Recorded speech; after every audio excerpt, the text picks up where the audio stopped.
Yeah. Hey, as in, you should not be standing there because wow. Okay. Okay, and action. That's worse. That's even worse. No, Label myself a Oh my god.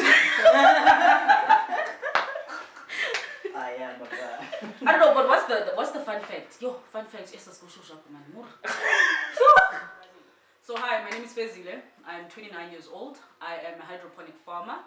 And a fun fact about me, I love people. I'm a creative writer. So in the LGBTI community, I identify as being a butch lesbian, rather soft. When did I realize I had feelings for the same sex?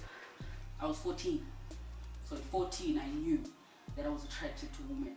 Who was my first girl crush? I don't think I actually had a first girl crush. I mean, I know at 14, you know, in primary school, I used to look at my teacher and be like, yo, man, I know it's crazy. But I don't think I had a crush my age. Okay. It was more higher. You know, I used to look at my teachers in a funny way. It obviously was a thing about older women.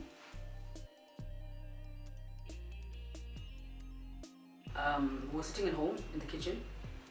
I called my family for a meeting, you know, because you went to a Model C school, so you knew what sexuality was at that point. I sat my family down and I told them that I'm attracted to women.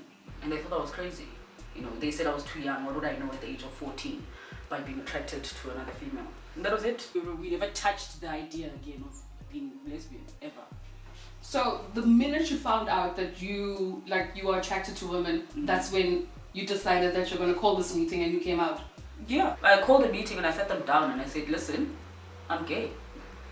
And they're like, yeah, well, you know about being gay? It's also the whole typical, you know, African thing that I'm a demon, you know, you're hallucinating, you don't know what attraction is, you're too young. And I told them, I think I realized in more the beginning of 14 in that year. And later on in the year, I didn't realize because, you know, the feelings started becoming real, you know. I would look at girls in the transport and be like... What was your mother's reaction or some of your family members' reactions? They laughed. My family, like that whole reaction to them was they laughed. They thought it was funny. Yeah. Because they really thought it was a joke. And since from that day, we never touched it again until I think I was like 16, 17. And that's when we revisited the idea. How did it make me feel? I knew that my family wouldn't have taken it seriously.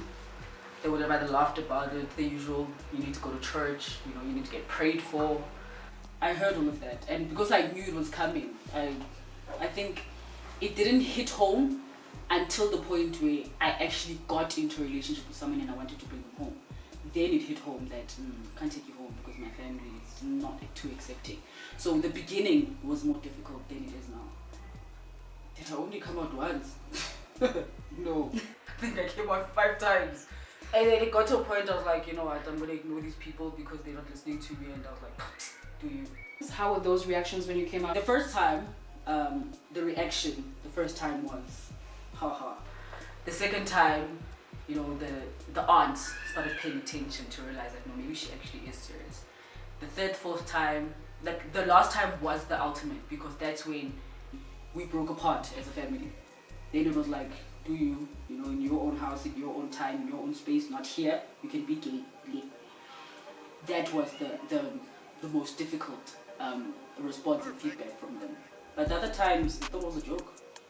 Do you feel like religion played a part in when you came out?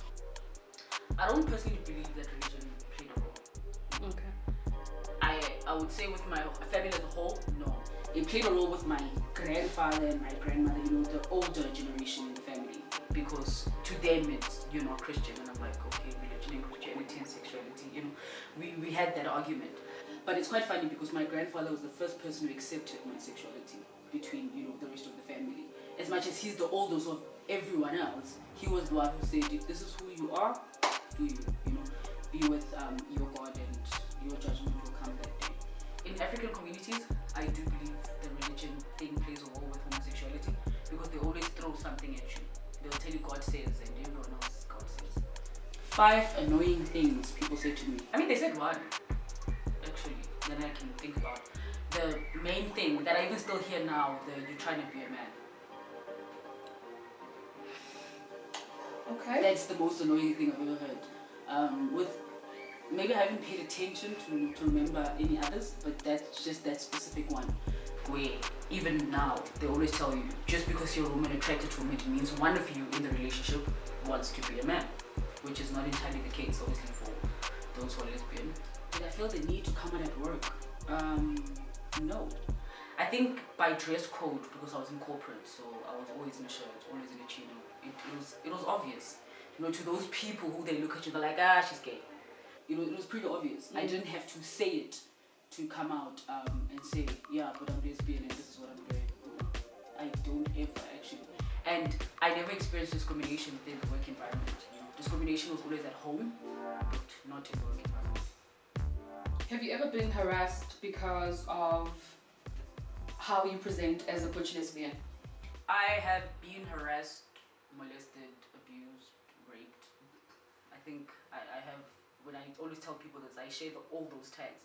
So when I was younger, I was raped because I was lesbian and not the other way around. And that's what people make the mistake. So people look at me and they're like, yeah, so you were raped because you're a lesbian. I'm like, okay, it happened and here I am now. I went through multiple rapes. I was gang raped, I was raped twice by people whom I know. And it's an unfortunate thing where you want justice to be served and it doesn't get served, you know. You will go to court and documents will go missing and documents don't exist anymore. And that's the painful thing that we deal with in this country. But I always tell people that it's not the end. Just because someone in your family decided to molest you or somebody decided to rape you because you're a lesbian, it shouldn't end there. You should be able to continue with your life. Here I am now. What would I tell anyone struggling coming out? Being gay is fun. Enjoy it. Like, be you. You shouldn't allow people to control who you are and what you feel. You know, live. Because at the end of the day, when you start living for you and not other people, you then enjoy life. The moment you live for somebody else, you'll fall into the anxiety, the depression that we have out here, because you find a lot of people in our community are going through that. And this is what we experience with people who come to me as a counselor to say, I'm depressed, I'm going through anxiety, my family doesn't want me, I want to commit suicide. Does it get better? Hell yeah. I don't know if I'm allowed to say that on camera. But yes, it gets better. The older you become, it gets better. You'll meet people who will love you because you're gay, you know. They'll be more appreciative of who you are as a person. So it does get better. It's lovely. Right, so if you like this video and like my story, you're welcome to check the description to share your story. And thank you so much for watching. Yes, actually, I can grow that. Yes.